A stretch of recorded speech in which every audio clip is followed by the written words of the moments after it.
Пух определено е първия пациент в България. Нашия първи пациент.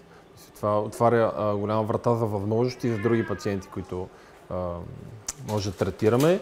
В момента резултатът е повече чудесен. С много бързо функционално възстановяване и много добро приемане на имплантите. Не просто технически, и поведенчески.